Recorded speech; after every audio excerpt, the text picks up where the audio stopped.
Hello everyone, I'm Swati and welcome to the complete crash course on artificial intelligence by the iSkill। अगर आप AI की field में career बनाना चाहते हैं, job लेना चाहते हैं, एआई को डिटेल में सीखना चाहते हैं, उसके बारे में जानना चाहते हैं, तो ये वीडियो आपके लिए काफी बेनिफिशियल होने वाला है। अगर आपने इस वीडियो में क्लिक किया है ना, इसका मतलब ये कि आप एआई के बारे में सीखने के लिए इंटरेस्टेड भी हैं, क्यूरियस भी हैं और शायद आप एआई को इंप्लीमेंट कैसे करते हैं डे टू डे लाइफ में और इसके साथ ही एआई की फील्ड में जॉब कैसे ग्रैब कर सकते हैं, इन सारी चीजों के बारे में आज हम बात करेंगे। लेकिन आपको ये वीडियो क्यों कंप्लीट करना चाहिए, इस क्रैश कोर्स को कंप्लीट करने के बाद क्या फायदा आपको मिलेगा, सबसे पहले मैं आपको इसके बारे में बताऊंगी। जब भी हम लोग बात करते हैं टेक्नोलॉजी की, तो हर नए एरा में टेक्नोलॉजिकल चेंजेस आते हैं। अगर हम थोड़ा सा हिस्ट्री में झांक के देखें तो जब भारत आजाद हुआ था, 1950 का टाइम था, तो ग्रीन रिवॉल्यूशन जैसी नई टेक्नोलॉजी आई थी, जहां पे किसानों को यह बताया जा रहा था कि किस तरीके से वो अपनी प्रोडक्टिविटी को बढ़ा सकते हैं खेतों में किसानी करके। और जब ये नई टेक्नोलॉजी आई तो इसके बारे में बहुत सारी इंफॉर्मेशन जो थी वो स्प्रेड आउट होना शुरू हुई। लेकिन जब भी कोई नई टेक्नोलॉजी आती है तो हमेशा दो तरीके के लोग होते हैं। पहले लोग वो जो नई टेक्नोलॉजी आई उसके फायदे के बारे में सुना और उसको इंप्लीमेंट करना शुरू कर देते हैं। तो ठीक ये एक ऐसी रियल टाइम स्टोरी है जहां पे जब नई टेक्नोलॉजी ग्रीन रिवॉल्यूशन इंडिया में आया था, जहां ये बताया जा रहा था कि किस तरीके से हाइब्रिड सीड्स यूज कर सकते हैं, तो एक ऐसा ग्रुप था जिसने उसके बारे में सुना और उसके बारे में उसके फायदे जान के तुरंत उसको इंप्लीमेंट करना चालू कर दिया। और एक दूसरा ग्रुप था जिसने उसके बारे में बहुत अच्छे तरीके से रिसर्च की, बहुत अच्छे तरीके से उसके बारे में जाना, अपने खेत के बारे में जाना, अपनी फसल के बारे में जाना और उसके बाद धीरे धीरे करके उसको समझना शुरू किया। अब जब ये सारी चीजें होने लगी तो ये जो पहला वाला ग्रुप था उसकी फसल इतनी अच्छी नहीं रही, क्योंकि उन्होंने बिना सोचे समझे चीजों को इंप्लीमेंट करना शुरू कर दिया। लेकिन जो ग्रुप नंबर 2 था उसके रिजल्ट्स बहुत अच्छे रहे। तो हमेशा होता यही है कि जब भी कोई नई टेक्नोलॉजी आती है तो हमें उसके बारे में थोड़ा अच्छे से जानना चाहिए, समझना चाहिए, तभी उसे इंप्लीमेंट करना शुरू करना चाहिए। तो आज का ये जो डिटेल वीडियो होने वाला है, इसमें मैं आपको यही बताने वाली हूं कि एआई आज जब हम इतने साल बाद एक नए दौर में आ चुके हैं जहां पे अब एआई जैसी टेक्निक्स आ चुकी हैं, तो आज भी हमें दो ग्रुप देखने को मिलते हैं। एक ऐसा ग्रुप जिसको लगता है एआई हमारी जॉब ले लेगा और एक ऐसा ग्रुप जिसको लगता है कि हाँ, एआई हमारे करियर के लिए हेल्पफुल हो सकता है। तो आपको ये डिसाइड करना है कि आप कौन से ग्रुप में है। लेकिन इस वीडियो को बनाने के पीछे मेरा जो ऑब्जेक्टिव है वो ये है कि चाहे कोई भी केस हो, हम लोगों के लिए सबसे ज्यादा जरूरी है इस कॉम्पिटिटिव टाइम पे जॉब को ग्रैब करना।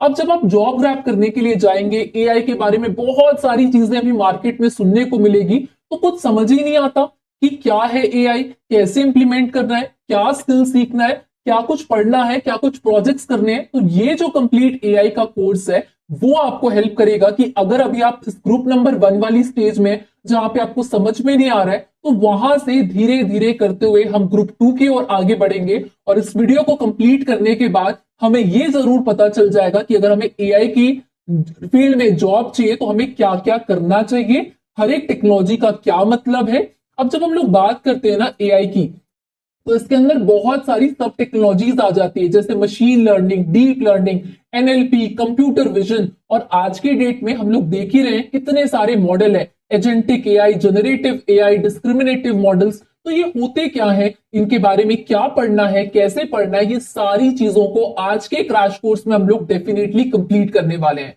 जैसे ही आपका ये क्रैश कोर्स कंप्लीट हो जाएगा, आपका नॉलेज लेवल डेफिनेटली बूस्ट हो जाएगा और आप इतने केपेबल खुद बन जाएंगे कि खुद डिसीजन ले पाएंगे कि एआई की फील्ड में करियर बनाना आपके लिए कितना आसान होने वाला है या कितना आपको उसके अंदर चैलेंजेस फेस करने वाले हैं। तो चलिए शुरुआत करते हैं और अंडरस्टैंड करते हैं एआई को डिटेल में आज के इस वीडियो लेक्चर पे। इस क्रैश कोर्स के अंदर जितने भी टॉपिक्स को हम डिटेल में अंडरस्टैंड करेंगे वो सारे टॉपिक्स मैंने यहाँ पे लिख दिए हैं। इसके साथ ही साथ मैंने आप लोगों के लिए कंप्लीट नोट्स जो है वो भी बनाया है, जिसे मैंने नीचे डिस्क्रिप्शन बॉक्स पे डाल दिया है, वहां से जाके आप इस नोट्स को डाउनलोड भी कर सकते हैं।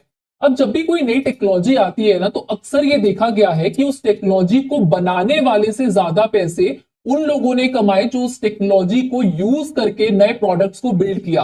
जैसे फॉर एग्जांपल जब रेफ्रिजरेटर, फ्रिज आया था मार्केट में, तो फ्रिज बनाने वाली कंपनी से ज्यादा पैसे उन कंपनीज ने बनाए जो उस फ्रिज को यूज करना चाहते थे, उससे रिलेटेड प्रोडक्ट्स बनाना चाहते थे, जैसे कि आइसक्रीम, बेवरेजेस या फिर होटल चेन्स।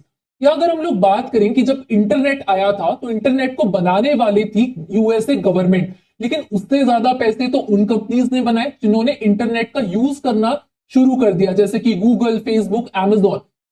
तो इंटरनेट तो भले ही यूएसए गवर्नमेंट ने बनाया हो, लेकिन उस इंटरनेट को यूज करते हुए अपने जो प्रोडक्ट्स बना दिए, जैसे गूगल ने अपने प्रोडक्ट बनाए, मेटा ने फेसबुक बना दिया, Amazon ने अपना ई कॉमर्स चैम्बर बना दिया, तो डेफिनेटली उन कंपनीज ने ज्यादा पैसे बनाए।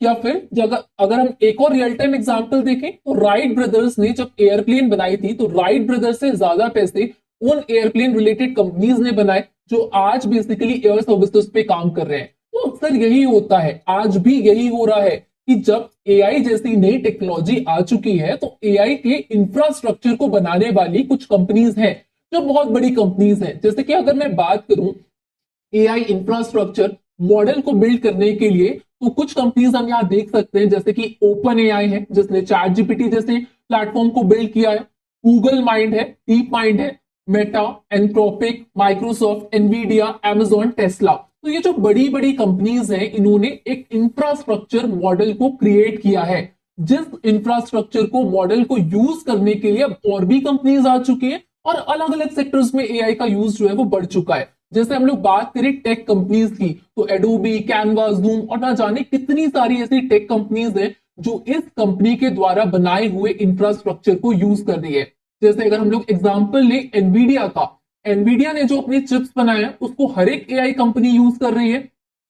और इसके साथ ही साथ कंपनी आज की डेट में कितनी भी बड़ी हो या कितनी भी छोटी हो, चाहे एक स्टार्टअप कंपनी हो या फिर कोई टेक जायंट कंपनी हो जैसे कि माइक्रोसॉफ्ट या गूगल, हर कोई एआई पे वर्क कर रहा है। तो एआई को जो बनाने वाली, जो इंफ्रास्ट्रक्चर को क्रिएट कर रही है, वो कुछ नामी कंपनीज हम लोग यहाँ पे देख रहे हैं। लेकिन अब लेट सपोज जैसे चैट जीपीटी तो ओपन एआई ने बना दिया, लेकिन उसी चैट जीपीटी को आज की डेट में न जाने कितने सारे स्टार्टअप्स यूज कर रहे हैं और अलग अलग यूज केसेस को बिल्ड करते हुए नए नए प्रोडक्ट्स बना रहे हैं। तो हमारे लिए जो सबसे ज्यादा जरूरी जानने वाली बात है वो ये है कि अगर हम लोग जॉब चाहते हैं एआई में, तो जो भी कंपनी जो यूज केस कर रही है, जो नए प्रोडक्ट्स बना रही है, वहां पे हमारे लिए जॉब की डिमांड बढ़ जाती है और हम वहां पे जाके अपना जॉब सिक्योर कर सकते हैं।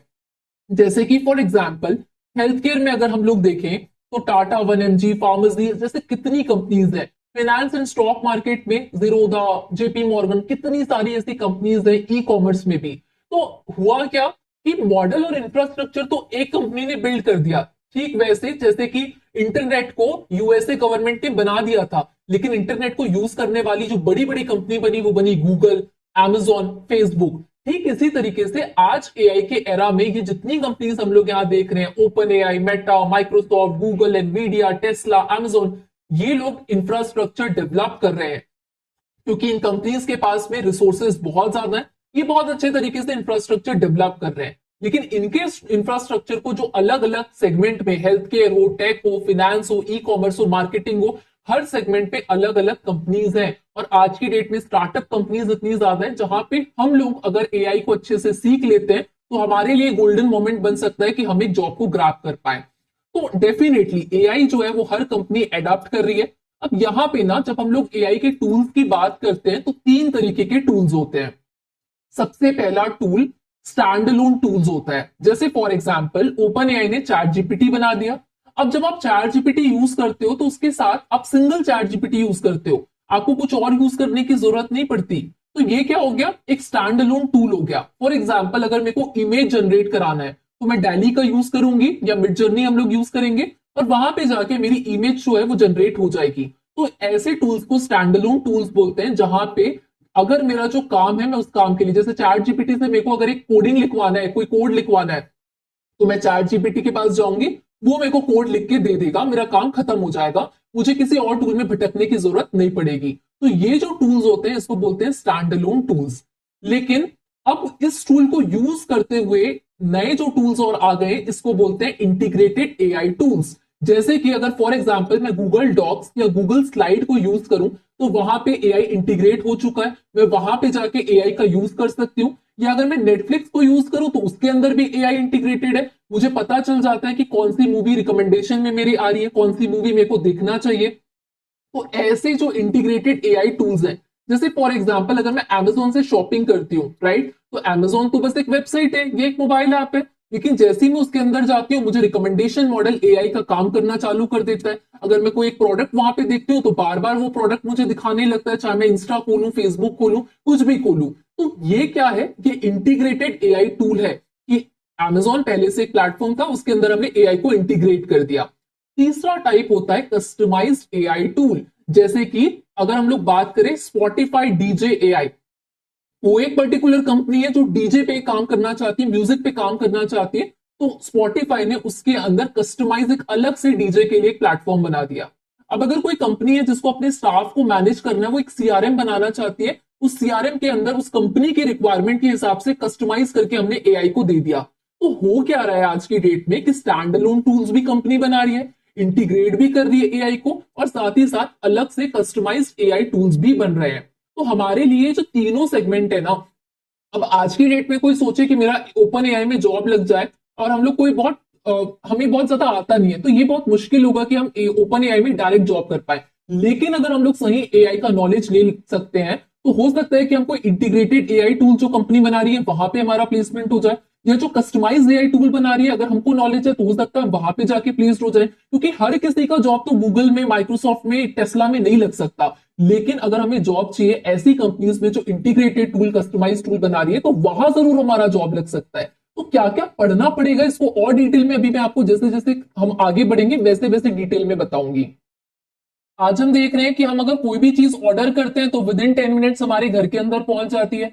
अगर हम लोगों को अपना कोई काम करवाना है तो उसके लिए एआई हमारे पास अवेलेबल होता है। तो ये जो टेक्नोलॉजी है ये अचानक से तुरंत नहीं बन गई है, इस टेक्नोलॉजी को बनने के लिए 75 ईयर्स का टाइम लगा है। तो आखिर ये एआई है क्या, बिल्कुल ही बेसिक स्क्रैच से समझेंगे कैसे ये एआई इतना इवॉल्व हो गया कि आज हम लोग इतने एडवांस बन चुके हैं।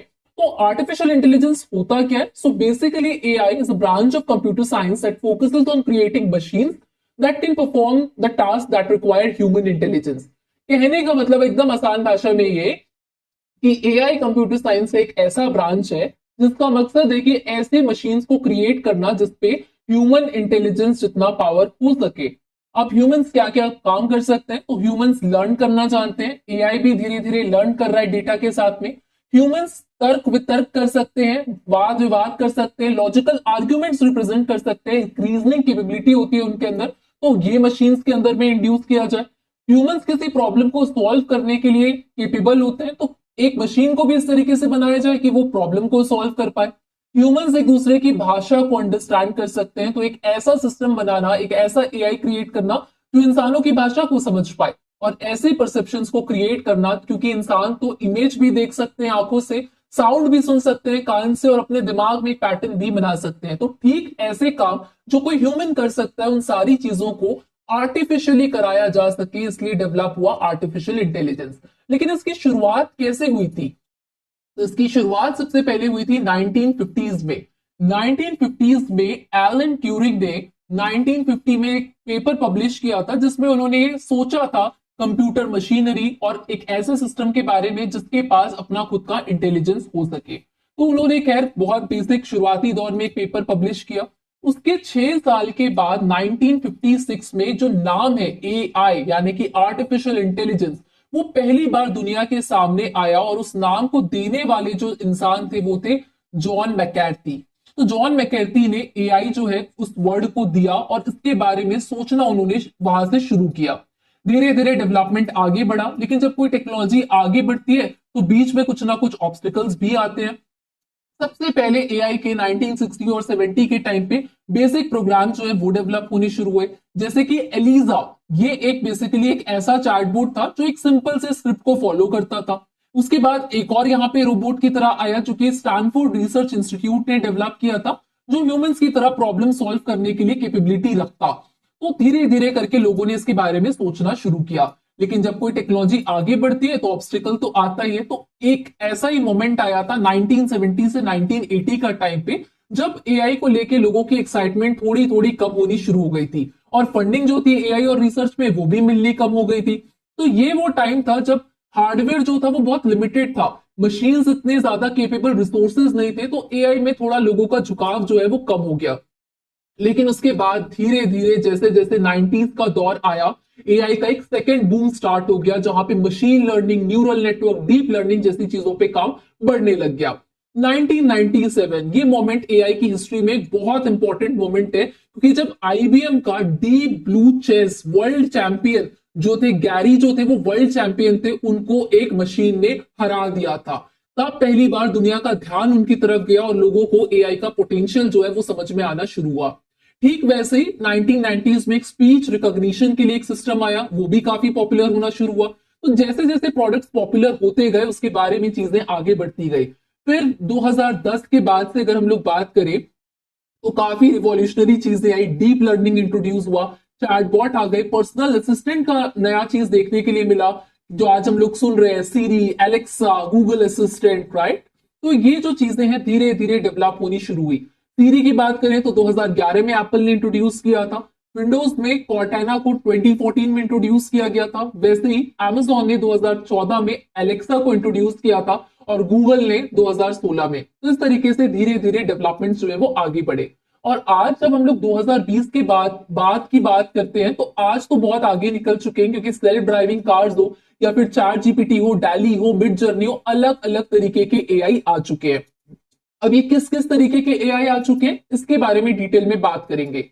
डिस्क्रिमिनेटिव मॉडल, सबसे पहले जब एआई आना शुरू हुआ था, तो सबसे पहले डिस्क्रिमिनेटिव मॉडल्स बनाने कंपनी ने शुरू किए थे। जैसे कि फॉर एग्जांपल हम लोग ईमेल यूज करते हैं, राइट। अब ईमेल में कोई मेल आता है जिसमें लिखा होता है कॉन्ग्रेचुलेशंस, आप एक लॉटरी जीत गए, तो सबसे पहले इसको इम्प्लीमेंटेशन शुरू हुआ कि मेल को क्लासिफाई किया जाए, काम के मेल अलग और जिस मेल में इस तरीके के वर्ड्स लिखे हुए हैं जो थोड़े से अलग साउंड कर रहे हैं, जैसे आप एक लॉटरी जीत चुके हैं, थोड़े से जो स्कैम ओरिएंटेड वर्ड्स लग रहे हैं, उसको स्पैम में डाल दिया जाए। तो धीरे धीरे बेसिक मॉडल्स पहले डेवलप होने लगे, जहां पे स्पैम डिटेक्शन, कोई मेल जो आपको आया है वो स्पैम है या नहीं है। या फिर धीरे धीरे फेस रिकॉग्निशन मॉडल, हम सबके मोबाइल फोन्स में फेस रिकॉग्निशन फीचर आने लगे, जो हमारा फेस देख के लॉक अनलॉक हो जाता है फोन। तो वहां से चीजें डेवलप हुई। फ्रॉड अलर्ट, जैसे हम लोग नेट बैंकिंग करते हैं तो वहां पे फ्रॉड ना हो, इस तरीके से जो डिस्क्रिमिनेटिव मॉडल्स हैं। अब एआई के अलग अलग तरीके के मॉडल होते हैं। डिस्क्रिमिनेटिव मॉडल का मतलब ये होता है जहां पे हम डिस्क्रिमिनेट कर पाए, यानी कि अंतर कर पाए, जैसे कि जो मेल आया है वो स्पैम है या नहीं, राइट। फेस जो है वो जिस इंसान का फोन है उसी का फेस है या नहीं, तभी वो फेस अनलॉक होगा। ठीक वैसे ही फ्रॉड डिटेक्शन, कि जो इंसान ऑनलाइन बैंकिंग कर रहा है ये इंसान वही है या नहीं। तो ये जो डिस्क्रिमिनेटिव चीजें डेवलप हुई, इसको बोलते हैं एआई का पहला मॉडल, डिस्क्रिमिनेटिव मॉडल।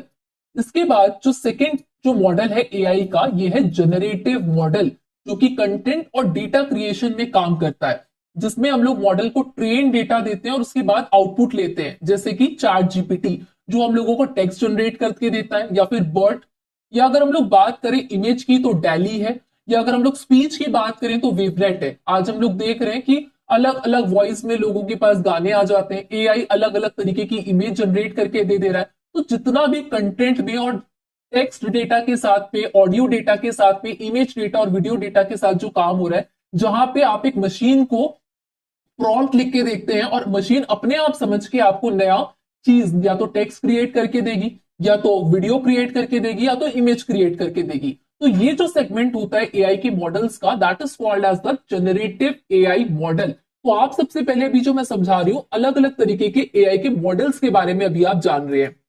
अब इसके बाद एक और नई टेक्नोलॉजी जो बहुत, जिसने हम कह सकते हैं कि पूरे मार्केट को हिला के रख दिया था, जो अब जनरेटिव एआई तो हम देख चुके हैं 2022, 23, 24 के टाइम से हम लोग इसको देख रहे हैं, और अब तो हमारे डे टू डे लाइफ का हिस्सा बन चुका है। हम गूगल सर्च करने के पहले आज चैट जीपीटी में जाके सर्च कर लेते हैं। तो अब नेक्स्ट क्या होगा, और नया एआई में क्या नया चेंजेस आएगा, क्या नई रिवॉल्यूशनरी चीज और डेवलपमेंट हो रहा है, ये जरूर आपको जानना चाहिए अगर आप एआई में जॉब करना चाहते हैं तो अब जो एक नया एआई का मॉडल इंट्रोड्यूस हुआ है इस एरा में 2025 के बाद से, that is called as the AI agent और एजेंटिक एआई। जितने भी कंपनी के सीईओज और फाउंडर्स हैं वो इसके बारे में बात कर रहे हैं। बेटा के मार्क जकरबर्ग का कहना है कि एआई रिसर्च जो है इसको इनहांस करने के लिए एआई एजेंट्स पे हम लग चुके हैं। गूगल के सुंदर पिचाई का कहना है कि आज के डेट में नया प्रोडक्टिविटी टूल एक नए एम्प्लॉय या लेबर की तरह काम करेगा, एआई एजेंट्स। एनवीडिया का कहना है कि जो एआई एजेंट है इसका दौर शुरू हो चुका है और माइक्रोसॉफ्ट ने तो अपना नया एआई एजेंट इंट्रोड्यूस कर दिया है। तो ये अब नया मॉडल जो है जिसको कहा जा रहा है एजेंटिक एआई, ये क्या होता है इसके बारे में समझते हैं। एजेंटिक एआई मॉडल्स एक ऐसे एआई सिस्टम्स हैं जो खुद अब डिसीजन लेना भी जानते हैं। जैसे कोई इंसान है, जैसे फॉर एग्जांपल मैं हूं, और मुझे ये डिसाइड करना है कि मुझे दो लेट्स सपोज अलग अलग स्टॉक्स हैं, एक स्टॉक है लेट्स सपोज टेस्ला का और एक स्टॉक है लेट्स सपोज एनवीडिया का, मैं क्या लूं, मेरे लिए बेटर क्या होगा। तो ये एक इंसान सोचता है और एक डिसीजन लेता है। हर दिन हम लोग कितने सारे डिसीजन लेते हैं, क्या पहनूं, क्या खाऊं, कहां जाऊं, लॉट्स ऑफ थिंग्स, राइट। तो ये चीज इंसान तो तुरंत सोच लेता है, लेकिन मशीन भी इस चीज को सोच पाए।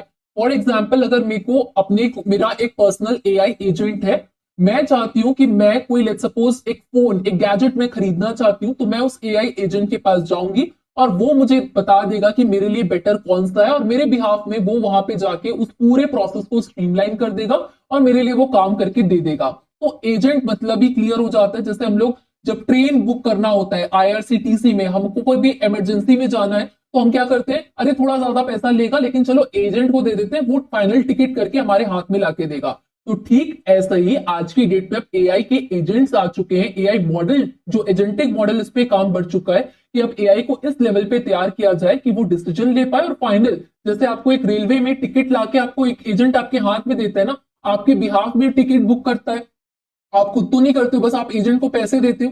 ठीक इसी तरीके से अब अलग अलग काम के लिए एआई एजेंट्स डेवलप हो जाएंगे जो हमारे बिहाफ में डिसीजन भी ले पाएंगे और उस टास्क को फुलफिल करके दे पाएंगे। जैसे कि सेल्फ ड्राइविंग कार, उसमें कोई ड्राइवर नहीं होता, वो अपने आप आपको अपने डेस्टिनेशन में पहुंचा देगी। या फिर एआई पावर्ड रोबोट्स या फिर गेम्स प्लेटफॉर्म है और पर्सनल असिस्टेंट हम लोग ऑलरेडी देख रहे हैं। जैसे कि अगर मैं पर्सनल असिस्टेंट की बात करूं, ऑटो जीपीटी, बेबी एजीआई, ऐसे बहुत सारे कंपनीज इस पे काम कर रहे हैं। तो नेक्स्ट जो रिवॉल्यूशन होने वाला है जनरेटिव एआई, तो हम लोग एकस्टम हो चुके हैं। पहले लगता था अरे क्या चैट जीपीटी है, और आज हम उसको यूज करने के आदी बन चुके हैं। ठीक वैसा ही अब जो डेवलपमेंट हो रहा है वो एआई एजेंट में हो रहा है। हो सकता है आने वाले 3-4 साल में, लेटेस्ट इंटरव्यू में जब सुंदर पिचाई से पूछा गया नेक्स्ट आप फ्यूचर क्या देखते हैं, तो ही सेड एजेंटिक एआई। जैसे हर कोई पहले गूगल का आदी हुआ, अब चैट जीपीटी का, हो सकता है आने वाले टाइम में हम लोग अपने पर्सनल काम के लिए एआई एजेंट्स यूज करना शुरू कर दें। तो इस एआई एजेंट को बनाने के पीछे की टेक्नोलॉजी क्या है वो भी मैं आपको बनाऊंगी इस वीडियो में। उसके साथ ही साथ कुछ हाइब्रिड मॉडल्स भी आ चुके हैं एआई में। जैसे कि अगर मेरे को एक एआई डेवलप करना है जिसमें जनरेटिव एआई भी हो और एजेंटिक एआई भी हो, तो ऐसे मॉडल्स को कहा जाता है हाइब्रिड मॉडल्स। जैसे कि सेल्फ ड्राइविंग कार्स है जहां पे हम इमेज भी रिकॉग्नाइज कर पा रहे हैं, डिसीजन भी ले पा रहे हैं, चैटबॉट्स हैं, एआई जनरेटर्स हैं, आर्ट जनरेटर्स हैं। तो ये एक और नया जो मॉडल है जहां पे आप अलग अलग मॉडल को बिल्ड करके एक अलग से हाइब्रिड बना रहे हैं, that is called as the hybrid model.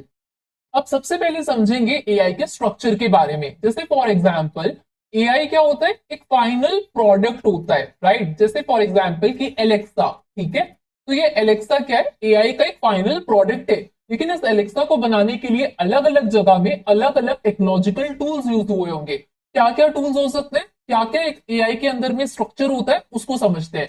तो सबसे पहले जब भी हम लोग एआई के इस पूरे डोमेन की बात करते हैं, उसी का एक सब पार्ट होता है मशीन लर्निंग, जो मॉडल को हेल्प करता है, ट्रेन करता है और मॉडल बिल्डिंग के लिए काम आते हैं उसके एल्गोरिथम्स। एक मशीन लर्निंग का एक पार्ट होता है डीप लर्निंग। क्या होते हैं मशीन लर्निंग, डीप लर्निंग, ये मैं आपको थोड़ी ही देर में डिटेल में समझाऊंगी। अब डीप लर्निंग, मशीन लर्निंग को यूज करते हुए हम लोग डिस्क्रिमिनेटिव मॉडल्स बना सकते हैं, जो अभी मैं आपको एग्जांपल दे रही थी कि अगर कोई मेल आया है वो स्पैम है या नहीं है, राइट। फेस रिकॉग्निशन मॉडल बना सकते हैं। इसी को यूज करते हुए हम लोग जनरेटिव एआई के मॉडल्स बना सकते हैं, जहां पे हम लोग देख ही रहे हैं चैट जीपीटी, जेमिनाई। तो एलएलएम्स और जेन एआई को मिलके जो प्रोडक्ट बना है वो है चैट जीपीटी, जेमिनाई, और अब यहाँ पे आ चुके हैं एजेंटिक एआई भी। तो कहने का मतलब यह है कि जो आर्टिफिशियल इंटेलिजेंस है, इसको बनाने के लिए जो स्ट्रक्चर की जरूरत पड़ती है, मशीन लर्निंग की भी, डीप लर्निंग की भी, और साथ के साथ कंप्यूटर विजन, एनएलपी जैसी चीजों की भी जरूरत पड़ती है। तो इसके बारे में मैं आपको डिटेल में समझाने वाली हूं। सबसे पहले समझेंगे मशीन लर्निंग क्या होता है। तो नाम से ही समझ में आ रहा है कि एक मशीन लर्न करना जानती होगी। तो machine learning is a type of technology that allows the computer to learn from data and make decisions without being directly program. कहने का मतलब ये, आसान भाषा में समझाऊं तो, जब कोई छोटा बच्चा होता है तो उसको हम लोग सिखाते हैं, लाइक अगर कोई एक एप्पल है तो उसकी फोटो दिखा के बताएंगे, उस एप्पल दिखा के बताएंगे कि देखो इसको एप्पल बोलते हैं, तब धीरे धीरे करके वो बच्चा लर्न करना जानता है। ठीक इसी तरीके से जब आप एक मशीन को सिखाना चाह रहे हैं, मशीन को लर्न करवाना चाहते हैं, तो सबसे पहले हमें उसको देना पड़ेगा डेटा। अब डेटा देने के बाद मशीन उससे पैटर्न्स बनाना सीखती है। जैसे फॉर एग्जाम्पल एक कोई छोटा सा बच्चा, उसको आपने एप्पल दिखाया, मतलब आप क्या कर रहे हो, उसको डेटा ही तो दिखा रहे हो। उसके बाद उसको फोटो को देखने के बाद उसके दिमाग में एक इमेज बन जाती है, और फिर उसके बाद में अगर आप उसके सामने कभी भी एप्पल लेके आओ तो वो खुद ब खुद बोलने लगता है दिस इज एन एप्पल। तो अपने आप वो प्रिडिक्शंस परफॉर्म करता है। ठीक इसी चीज से इंस्पायर होकर मशीन लर्निंग का भी ऑब्जेक्टिव ये है कि सबसे पहले किसी भी मॉडल को ट्रेन करने के लिए उसको दिया जाए डेटा। तो सबसे पहले हम लोग मॉडल को ट्रेनिंग के लिए डेटा देते हैं, राइट। अब मान लो कि यहाँ पे फॉर एग्जाम्पल मैं एक ऐसा मॉडल बना रही हूं जो ये काम करेगा कि कौन सी कंपनी का किस ब्रांड का शूज है वो प्रिडिक्ट करके बता पाएगा, राइट। तो मैंने सबसे पहले इसको ट्रेनिंग डेटा दिया, मॉडल को ट्रेन कर दिया। तो फॉर एग्जाम्पल सबसे पहले मैंने इसको नाइकी का जो डेटा था वो दिया, मॉडल को ट्रेन कर दिया। अब कोई भी टाइप का यहाँ पे मैं जूता डालूं, जैसे फॉर एग्जाम्पल नाइकी, कोई भी ब्रांड हो, नाइकी हो, एडिडास हो, कोई भी हो, तो अब जब ये मेरा मॉडल ट्रेन हो चुका और हम इसको कोई नया डेटा दे तो भी ये एक्यूरेट प्रिडिक्शन को परफॉर्म कर पाए, इस तरीके से काम करता है मशीन लर्निंग। जैसे बहुत सारे हम लोग मॉडल्स देख चुके हैं। रियल टाइम की अगर मैं बात करूं तो आप लोगों ने ओला या उबर यूज किया होगा, तो हम लोग को पता चल जाता है। अगर मैं लेट सपोज चांदनी चौक से लेट सपोज मैं जाना चाहती हूँ किसी और जगह, मान लो राष्ट्रपति भवन, तो मुझे पता चल जाएगा कि इसके बीच में कितने पैसे लगेंगे, कितना फेयर मेरे को देना पड़ेगा ओला उबर रैपिडो बुक करते टाइम। तो ये क्या है, प्रिडिक्शन मॉडल है जो प्रिडिक्ट करके बता देता है। तो आप कहीं का भी डेटा डालिए, एक बार अगर आपका मॉडल ट्रेन हो गया तो वो एक्यूरेट प्रिडिक्शंस को परफॉर्म कर सकता है। तो मशीन लर्निंग में कैसे, अगर इसके स्ट्रक्चर को हम लोग बात करें तो मॉडल को सबसे पहले हम लोग ट्रेनिंग डेटा देते हैं, फिर अगर मैं इसमें कोई नया डेटा भी डाल दूं, राइट, तो भी वो मॉडल ट्रेंड हो जाएगा और मेरे को एक्यूरेट प्रिडिक्शंस को परफॉर्म कर पाएगा। ये कैपेबिलिटीज होती है एक मशीन लर्निंग के अंदर। अब मशीन लर्निंग के अलग अलग टाइप्स होते हैं। तो जनरली 3 टाइप की मशीन लर्निंग जो है वो काफी फेमस और पॉपुलर है। Supervised learning, unsupervised learning and reinforcement learning. सबसे पहले समझते हैं कि सुपरवाइज लर्निंग क्या करता है। तो जैसे अभी हमने एग्जांपल देखा स्पैम डिटेक्शन, ये ईमेल स्पैम है या नहीं है ये आपको बता देगा। या फिर हाउस प्रिडिक्शन, प्राइस प्रिडिक्शन, कि अगर मेरे को किसी चीज का प्राइस प्रिडिक्ट करना है तो प्रिडिक्शन मॉडल क्रिएट कर देगा। या इमेज क्लासिफिकेशन कर देगा, जैसे फॉर एग्जाम्पल मैं एक मॉडल को 2 फोटो दिखाऊं, कैट्स और डॉग्स की इमेजेस है, तो वो अपने आप मॉडल इतना समझदार होगा कि कैट की फोटोज को अलग से क्लासिफाई कर देगा और डॉग्स की फोटो को अलग से क्लासिफाई कर देगा। तो सुपरवाइज लर्निंग के ये कुछ एग्जाम्पल्स थे। अनसुपरवाइज लर्निंग क्या होता है, जहां पे कस्टमर सेगमेंटेशन परफॉर्म हो पाता है। जैसे कि फ्रॉड डिटेक्शन, अगर आप कोई बैंकिंग पे कुछ चीजें कर रही है तो अगर कोई फ्रॉड ना हो, उसके लिए जो हम लोग एल्गोरिथम्स यूज करते हैं that is the unsupervised learning. ये क्या होते हैं तीनों, मैं इसको और डिटेल में समझाऊंगी। अगर रीइंफोर्समेंट लर्निंग की बात करें तो सेल्फ ड्राइविंग कार्स इसका बहुत अच्छा एग्जांपल है, रोबोटिक्स या फिर ऐसे चीजें, ऐसे गेम्स जो खुद एआई ड्रिवन होते हैं, जैसे कि अल्फागो। तो होता क्या, ये अलग अलग टेक्निक्स को हम लोग एक एक करके समझते हैं। सबसे पहले समझते हैं सुपरवाइज मशीन लर्निंग को कि आखिर ये क्या होता है। तो सुपरवाइज लर्निंग एक ऐसा मशीन लर्निंग का टाइप है जिसमें हम मॉडल को लेबल डेटा देते हैं इनपुट आउटपुट पेयर्स के साथ में। मतलब मॉडल को पहले से पता होता है कि कौन सा इनपुट किस आउटपुट से मैच करता है। फिर मॉडल ये पैटर्न समझने की कोशिश करता है ताकि नए डेटा के लिए भी सही प्रिडिक्शन कर पाए।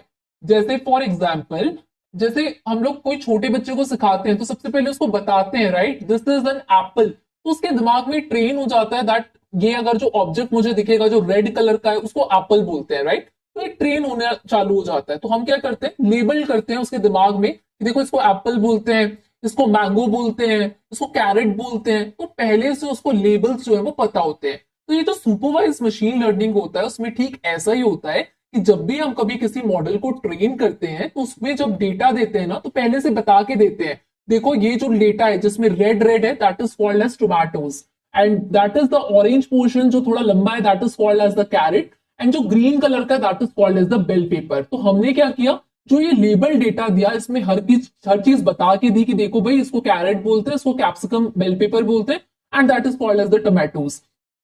तो अब जो मॉडल ट्रेन हो रहा है तो उसको पहले से पता है किस चीज को क्या बोलते हैं। लेकिन अब जब मॉडल ट्रेन हो चुका, अब मैं इसमें हो सकता है कोई नया टेस्ट डेटा दे दूं, ये देखने के लिए कि मेरा मॉडल सही परफॉर्म कर रहा है या नहीं। तो जब यहाँ पे मैं कोई नया टेस्ट डेटा दूंगी तो अपने आप मेरा मॉडल जो है वो सही प्रिडिक्शन कर पाए, इस हिसाब से तैयार करते हैं सुपरवाइज लर्निंग को।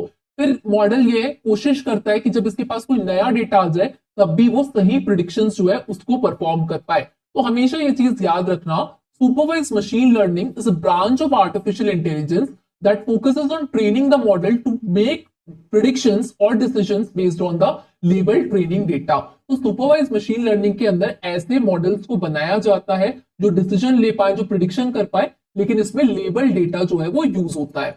अब अगर हम लोग बात करें सुपरवाइज लर्निंग के अंदर क्या क्या एल्गोरिथम्स हमें पढ़ने चाहिए, ये भी मैंने आप लोगों के लिए लिख दिया है। इसके साथ ही डेटा साइंस और डेटा एनालिटिक्स के जो फ्री कोर्सेज अवेलेबल है आईस्केल की वेबसाइट पे, उसका लिंक भी नीचे मैं डिस्क्रिप्शन बॉक्स में डाल रही हूँ, वहां पे भी जाके आप फ्री में data analytics and data science पढ़ना शुरू कर सकते हैं।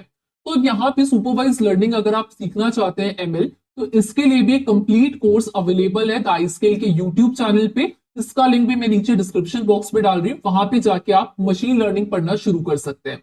अब यहाँ पे अगर हम लोग मशीन लर्निंग के बारे में डिटेल में जानना चाहते हैं तो ये कुछ इसके फेमस एल्गोरिथम्स हैं जिसको आपको लर्न करना इंपॉर्टेंट है। अब इसके बाद बात करते हैं हम लोग अनसुपरवाइज मशीन लर्निंग की। जैसा कि नाम से ही समझ में आ रहा है, अनसुपरवाइज यानी कि सुपरवाइज का ऑपोजिट होगा, तो ठीक ऐसा ही है। अनसुपरवाइज मशीन लर्निंग एक ऐसा मशीन लर्निंग का टाइप है जिसमें मॉडल को बिना किसी लेबल डेटा के ट्रेन किया जाता है। मतलब पहले मॉडल को पता था कि ये चीज क्या है, क्या लेबल है उसका, लेकिन अब मॉडल को नहीं पता होता, एक रॉ इनपुट दिया जाता है और मॉडल के अंदर खुद इतनी काबिलियत होती है कि वो जब आउटपुट दे तो खुद अपने आप ही उन पैटर्न्स को समझ जाए और सही डिसीजन, सही प्रिडिक्शंस को परफॉर्म कर पाए। तो अनसुपरवाइज लर्निंग एक मशीन लर्निंग का ऐसा मॉडल है जो बिना किसी लेबल डेटा के ट्रेन किया जाता है। मतलब मॉडल को इनपुट दिया जाता है लेकिन आउटपुट का पता नहीं होता, मॉडल खुद से पैटर्न्स और रिलेशनशिप फाइंड आउट करता है डेटा के अंदर। तो ये होता है बेसिकली अनसुपरवाइज मशीन लर्निंग। जैसे यहाँ पे हमने रॉ डेटा दे दिया, कोई लेबल नहीं किया, कुछ नहीं बताया कि क्या चीज क्या है, this is brinjal, this is capsicum, कुछ नहीं बताया हमने, we have just provided the raw data and after utilising this raw data, यहाँ पे एमएल के एल्गोरिथम्स ही इतने पावरफुल होते हैं कि वो खुद से प्रोसेस कर लेंगे और खुद से इंफॉर्मेशन दे देंगे कि इसको बोलते हैं बेल पेपर, इसको बोलते हैं brinjal and this is basically the garlic. अपने आप ये चीज कर पाएगा। तो ऐसे जो अनसुपरवाइज मशीन लर्निंग के एल्गोरिथम्स होते हैं जो इन काम को करते हैं, वो ये कुछ फेमस एल्गोरिथम्स हैं। अगर आप एआई में करियर बनाना चाहते हैं तो ये सुपरवाइज्ड और अनसुपरवाइज्ड के ये एल्गोरिथम्स आपको बिल्कुल आने ही आने चाहिए। तो इसका आप चाहें तो स्क्रीनशॉट लेके भी रख सकते हैं कि क्या क्या एल्गोरिथम्स आपको पढ़ने हैं। All right, now we are going to understand about the reinforcement learning. So reinforcement learning एक machine learning का ऐसा टाइप है जिसमें एक एजेंट अपने एनवायरमेंट से इंटरैक्ट करता है और रिवॉर्ड के थ्रू सीखता है। जैसे इसको अगर मैं और ज्यादा इजी वर्ड्स में अगर आपको समझाऊं तो फॉर एग्जाम्पल, कई बार हम लोग ने बचपन में ऐसा सुना होता है कि पेरेंट्स बोलते हैं कि अगर तुम इस पर्टिकुलर क्लास में पास हो जाते हो तो तुमको बाइसिकल मिलेगी, तुमको कोई गिफ्ट मिलेगा, राइट। लेकिन अगर तुम फेल हो जाते हो तो मार पड़ेगी, ऐसा हमने सुना है बचपन में, राइट। तो होता क्या है, we human work on the reward system, कि हमको पता है कि अगर हम कुछ अच्छा करेंगे तो इसके लिए मेरे को रिवॉर्ड मिलेगा, अप्रिसिएशन मिलेगा, गिफ्ट मिलेगा। लेकिन अगर वही चीज ना हो तो हो सकता है कि हमें उसके लिए पनिशमेंट भी मिल पाए। तो सामने वाले का जो फोकस होता है that is more inclined toward the reward, right.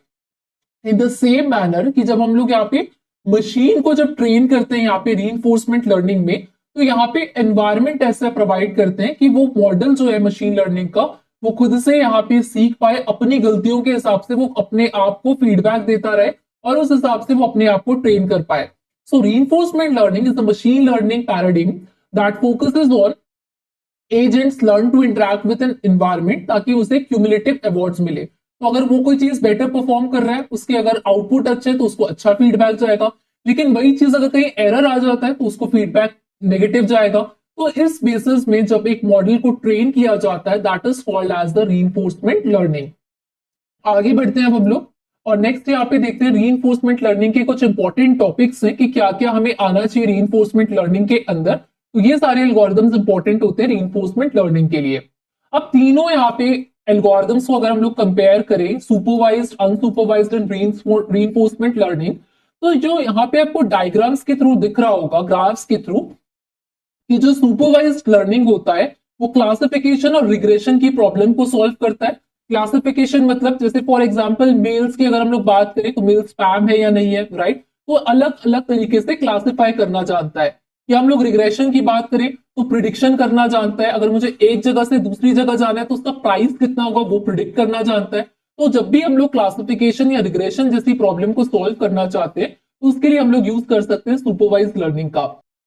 अब बात करें सुपरवाइज लर्निंग की तो ये क्या करता है, अनलेबल्ड डेटा मिलता है तो अलग अलग ग्रुप्स में, क्लस्टर्स में इसको डिवाइड कर लेता है। जैसे फॉर एग्जांपल अगर मैं कोई एक ऐसा मॉडल बना रही हूं जिसमें मैं एक रॉ डेटा दे देती हूँ किसी मॉडल को और मॉडल मुझे अपने आप क्लासिफाई करके बता देगा। जैसे फॉर एग्जांपल मैं यहाँ पे कुछ ऐसे इंप्लॉइज का डेटा एक मॉडल को दे रही हूँ जिनका सैलरी स्ट्रक्चर जो है, कितने ऐसे एम्प्लॉय हैं जो कि ज्यादा कमाते हैं और खर्च भी ज्यादा करते हैं, कितने ऐसे एम्प्लॉय हैं जो कि ज्यादा कमाते हैं लेकिन खर्चे कम करते हैं, कितने ऐसे एम्प्लॉयज हैं जो कम कमाते हैं और खर्चे भी कम करते हैं, और कितने ऐसे एम्प्लॉयज हैं जो कम कमाते हैं लेकिन खर्चे ज्यादा करते हैं। अलग अलग चीजें मेरे को आप पता नहीं, उस डेटा को मैंने रॉ दे दिया। अब ये चीज जो है अलग अलग क्लस्टर्स में अलग अलग ग्रुप्स का मेरे को डेटा बना के दे देगा कि ये वो एम्प्लॉयज हैं जो कि कम कमाते हैं और खर्चे भी कम करते हैं, ये वो एम्प्लॉयज हैं जो कम कमाते हैं लेकिन खर्चे ज्यादा करते हैं, और ये वो एम्प्लॉयज हैं जो कि कमाते भी ज्यादा और खर्चा भी ज्यादा करते हैं। तो ये जो क्लस्टरिंग की प्रॉब्लम्स होती है उसको बहुत अच्छे तरीके से सॉल्व कर देता है। नेक्स्ट रीइंफोर्समेंट लर्निंग में हमने देखा कि एक एनवायरमेंट होता है और एक स्टेट होता है और यहाँ पे होता है मॉडल एजेंट। तो जैसा उसको एनवायरमेंट का स्टेट मिलता है वो वैसा एक्शन परफॉर्म करता है और इसके हिसाब से उसको फीडबैक मिलते जाते हैं उस मॉडल को, और वो फीडबैक के हिसाब से धीरे धीरे करके सीखते जाता है। That is the reinforcement learning. तो ये तीनों मशीन लर्निंग के टाइप्स हमने कवर किए। अब आगे बढ़ते हैं और समझते हैं डीप लर्निंग के बारे में। So deep learning is a type of artificial intelligence that helps computer learn and make decisions just like humans. जैसे कि हम humans के दिमाग में इतनी एबिलिटी होती है कि हम डिसीजन ले पाए, तो ये जो डीप लर्निंग होता है ये ब्रेन इंस्पायर्ड सिस्टम है कि जहां पे जैसे मशीन लर्निंग इस एबिलिटी पे बेस्ड था कि ह्यूमन जैसा लर्न कर सकते हैं वैसे ही हम क्या मशीन को लर्न करा सकते हैं। लेकिन डीप लर्निंग जो है वो डिसीजन लेने पे ज्यादा फोकस्ड होता है। जैसे एक इंसान का दिमाग, ब्रेन जो होता है वो ह्यूमन डिसीजन ले सकता है, ठीक वैसे ही ब्रेन ओरिएंटेड टेक्नोलॉजी से इंस्पायर होकर डीप लर्निंग को इन्वेंट किया गया है।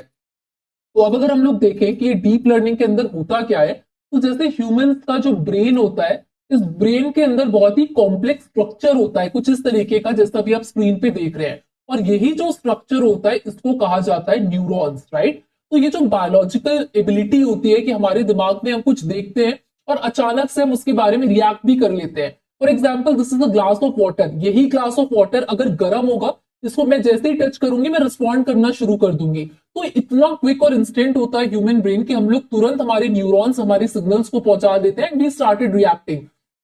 इन द सेम मैनर मशीन के इस न्यूरॉन से, जैसे बायोलॉजिकल न्यूरॉन्स होते हैं, उसी से इंस्पायर होके डीप लर्निंग के अंदर भी न्यूरल नेटवर्क होता है। अब ये न्यूरल नेटवर्क काम कैसे करता है, तो सबसे पहले मैं आपको ह्यूमन ब्रेन का एग्जांपल देते हुए समझाती हूँ।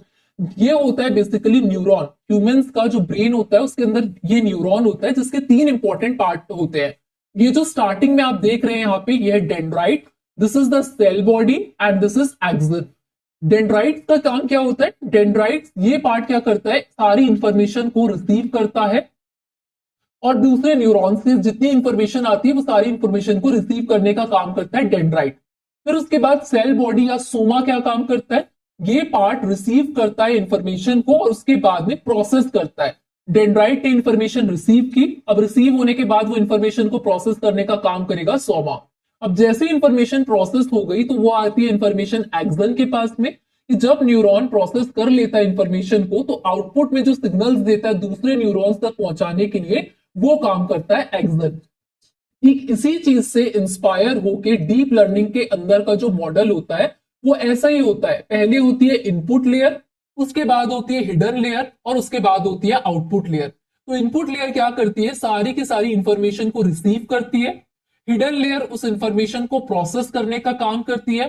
हिडन लेयर्स मल्टीपल हो सकती है, 1 2 4 5 हजार भी हो सकती है। This is the multiple neurons.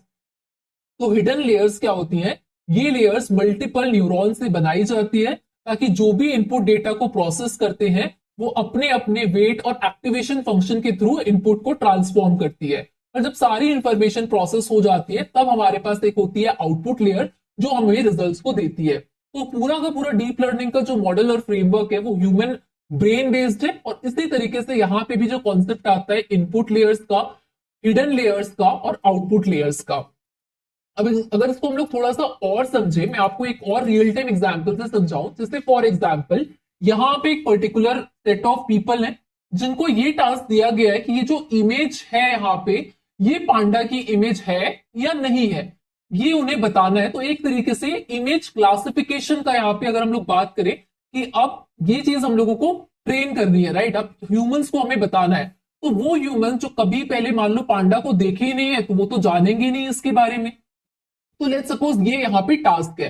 तो अब जब भी आपके पास कोई इमेज आएगी जैसे पांडा की, तो हर एक ग्रुप जो है वो अलग तरीके से काम करेगा। कोई होगा जो पांडा की नोज है या नहीं उसको पहचानेगा, कोई उसकी आंखों से पहचानेगा, कोई उसके ईयर से पहचानेगा। और उसके बाद जब हर कोई अपने अपने तरीके से इंफॉर्मेशन को प्रोसेस कर लेगा तो वो फाइनल इंफॉर्मेशन किसी एक को बताएगा। और वो इंसान क्या करेगा जिसको इंफॉर्मेशन पता चली है वो जाके चेकआउट करेगा। अब ये बोलेगा कि क्या ये पांडा की इमेज है। तो हमारी टीम ने इसको डिसाइड किया, हर किसी ने अलग अलग उसके, किसी ने नोज को जज करने का काम किया, किसी ने आईज को, किसी ने ईयर्स को, और हमें लगता है कि ये इमेज जो है वो पांडा की है।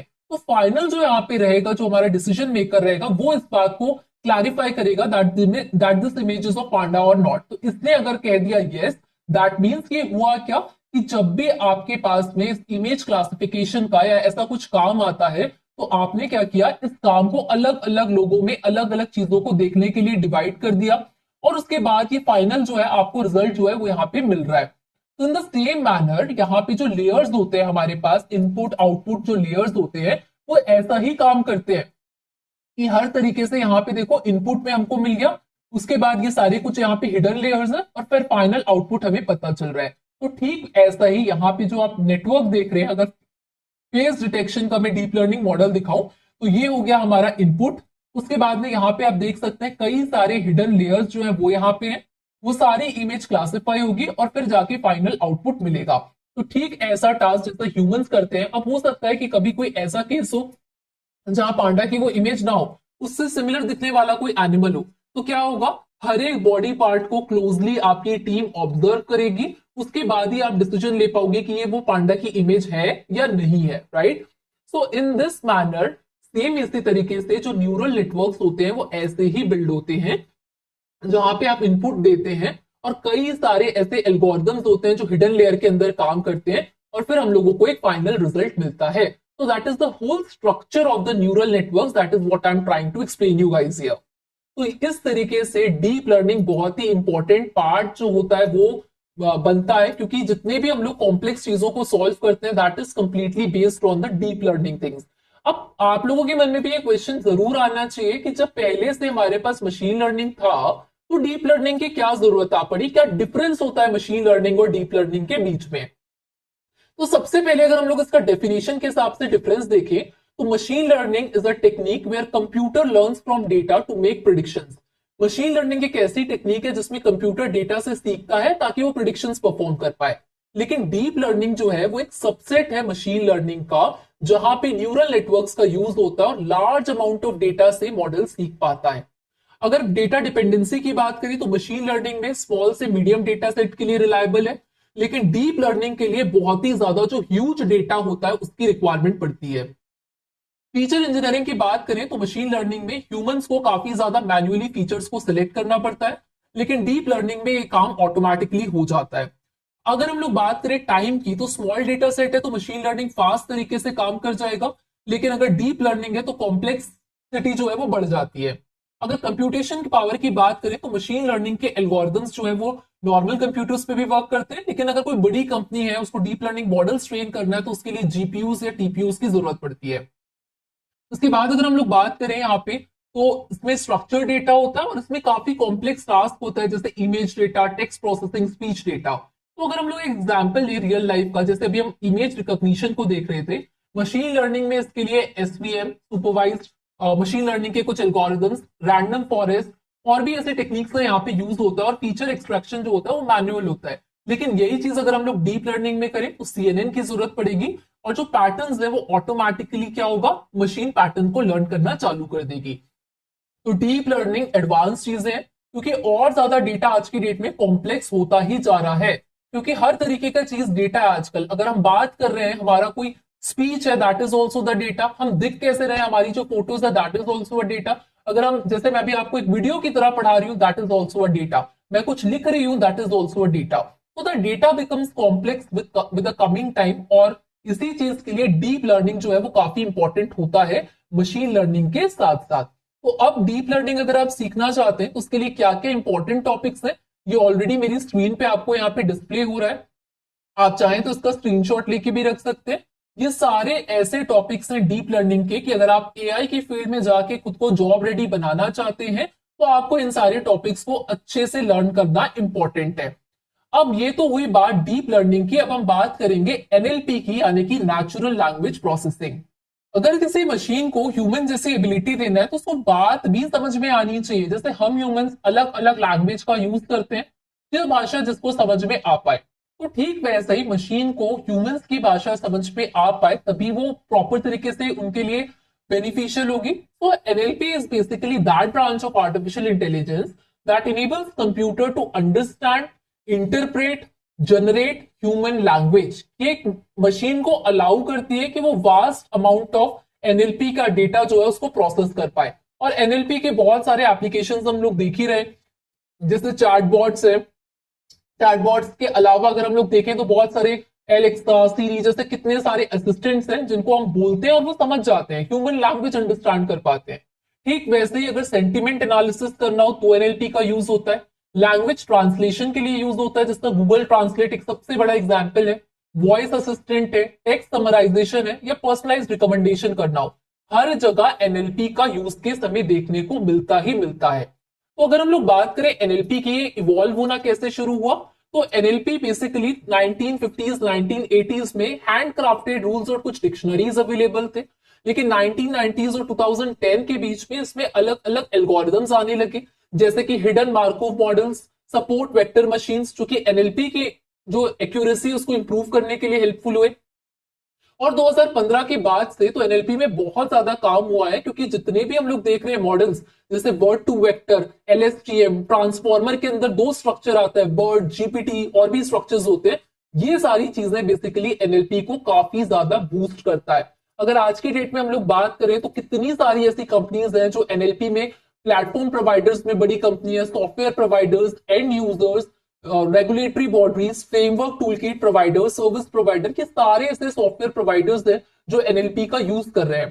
सोशल मीडिया में भी हम जाएंगे, हम कैप्शंस लिखते हैं, everything is basically related to the language, right. तो ये डीप लर्निंग के बाद अगर हमें कवर करना चाहिए, दैट इज द एनएलपी, जो कि काफी हेल्पफुल है नेचुरल लैंग्वेज प्रोसेसिंग के लिए, अपने मॉडल को एफिशिएंट बनाने के लिए। ठीक इसी तरीके से और एक इंपॉर्टेंट टेक्नोलॉजी है, that is called as the computer vision. Computer vision is a field of artificial intelligence that enables machine to interpret, understand visual data, images और फोटो। जैसे हम ह्यूमंस की आंखें होती हैं, हम देख लेते हैं, समझ जाते हैं, राइट। जैसे for example self driving cars, right. अब कार के अंदर तो कोई ड्राइवर नहीं है, उसको खुद पता करना है कि आगे कोई पत्थर आ रहा है, पेड़ आ रहा है, कोई इंसान आ रहा है। उन सारे ऑब्स्टिकल से बचते हुए उसको अपनी डेस्टिनेशन में पहुंचना है। तो जैसे हम ह्यूमंस को तो दिख जाता है, वैसे ही एक मशीन को भी दिख पाए, that is the computer vision framework, जहां पे इमेजेस और वीडियो डेटा के साथ में मॉडल को ट्रेन किया जाता है। तो ये भी एक काफी इंपॉर्टेंट कंप्यूटर विजन आज की डेट में जरूरी है। और इसकी भी इवोल्यूशन की बात करें तो ठीक एनएलपी की तरह 1960-80s में इसकी शुरुआत हो चुकी थी। फिर उसके बाद सपोर्ट वेक्टर मशीन्स, सीएनएन जैसे बनना चालू हुआ। तो कंप्यूटर विजन में 2012 के बाद से और ज्यादा काम जो है वो बढ़ गया, जिसके अंदर रेस्टनेट, योलो, ट्रांसफॉर्मर्स जैसे कई सारी चीजें जो है वो इंक्लूडेड है।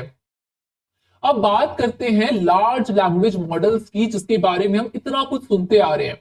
तो लार्ज लैंग्वेज मॉडल्स क्या होते हैं? एक एआई मॉडल होता है जो बहुत बड़े टेक्स्ट डेटा से ट्रेन किया जाता है और ह्यूमन जैसे चीजों को जनरेट कर सकता है, जैसे चैट जीपीटी, जेमिनाई गूगल का, या फिर हम लोग बात कर सकते हैं एआई चैटबॉट्स की, जैसे सीरी, एलेक्सा, बार्ड है, या फिर कोड जनरेशन के लिए गिटहब या कोपायलट। तो जैसा एक इंसान चैट जीपीटी यूज कर सकता है, हम क्या करते हैं, हमें अगर कोई चीज लिखवानी है, कोई एक लेट्स सपोज मुझे ऐसे लिखवाना है, तो जैसा ह्यूमन कर सकता है वैसे चैट जीपीटी लिख के दे सकता है मुझे। एआई बॉट जैसे एक इंसान बात करता है वैसे एलेक्सा और सीरी बात कर सकते हैं। अगर एक इंसान कोड जनरेट कर सकता है, लिख सकता है, तो वैसे ही यहाँ पे कोड जनरेशन के लिए गिटहब कोपायलट हम लोगों को यहाँ पे हेल्प करता है। तो ये जो होता है बेसिकली लार्ज लैंग्वेज मॉडल के अंदर ही चीजें पॉसिबल होती है। लेकिन लार्ज लैंग्वेज मॉडल को बनाने के लिए क्या क्या जरूरत पड़ती है? सबसे पहले डेटा, और वो भी बहुत ज्यादा लार्ज क्वांटिटी ऑफ डेटा।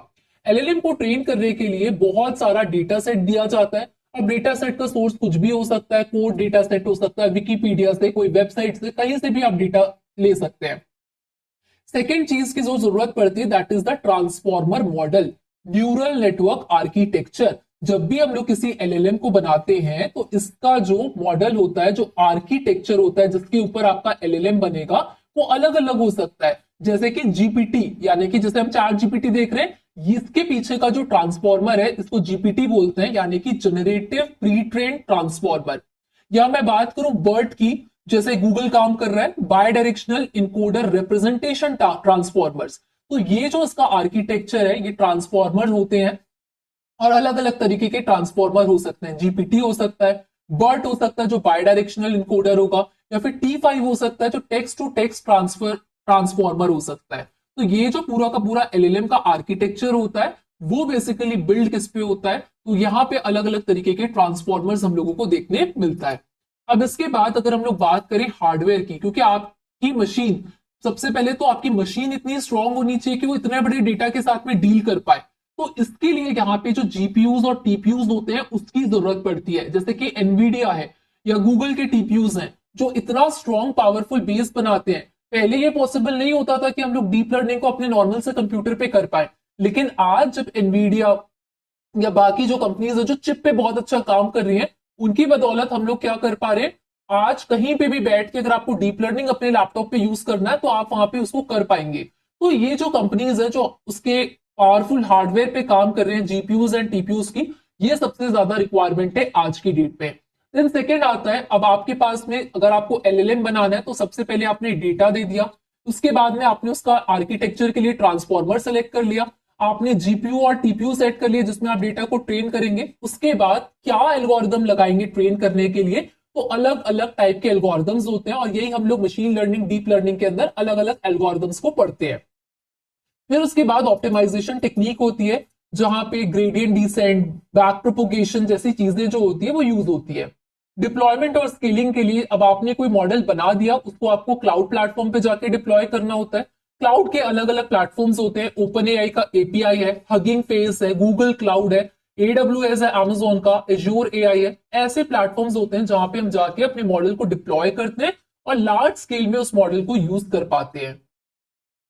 तो जब भी कोई अब एआई की बात करे, एआई के मॉडल्स की बात करे, अब आपको ये चीजें क्लियर हो जाएगी कि किस तरीके का मॉडल है। एआई के पीछे जो machine learning, deep learning, NLP, computer vision, किस टाइप की चीजें यूज होती है, वो सारी चीजों का बेसिक फंडामेंटल आपका इस शॉर्ट क्रैश कोर्स के थ्रू कंप्लीट हो गया होगा। क्योंकि जब तक हम लोगों को अगर फाउंडेशन ही नहीं पता है, उसका असली मतलब ही नहीं पता है, तो हम उसके बारे में कैसे आगे बढ़ सकते हैं। तो इस पूरे के पूरे वीडियो लेक्चर में मेरी कोशिश थी कि जब भी कोई एआई की बात करे, आपसे पूछे, तो आपको बेसिक फंडामेंटल जरूर क्लियर हो जाए। और इस वीडियो के थ्रू जितने भी हमारे टर्मिनोलॉजीज हैं, टेक्निकलिटीज है, और सारे के सारे जो वर्ड्स है, उसका जो फंडामेंटल है वो मैंने आपको समझाने की कोशिश की। क्योंकि कई बार ऐसा होता है कि अगर आप इंटरव्यूज में भी जाते हो, कि मेरा भी रियल टाइम एक्सपीरियंस है कि कभी भी कोई भी कैंडिडेट अगर इंटरव्यू में आता है, whenever if let's say I am taking certain interview also, तो हम सबसे पहले देखते हैं कि इसका फाउंडेशन कितना ज्यादा स्ट्रांग है, क्योंकि उसी के बेसिस पे आपका आगे का जो लेवल होता है वो स्ट्रांग होता है।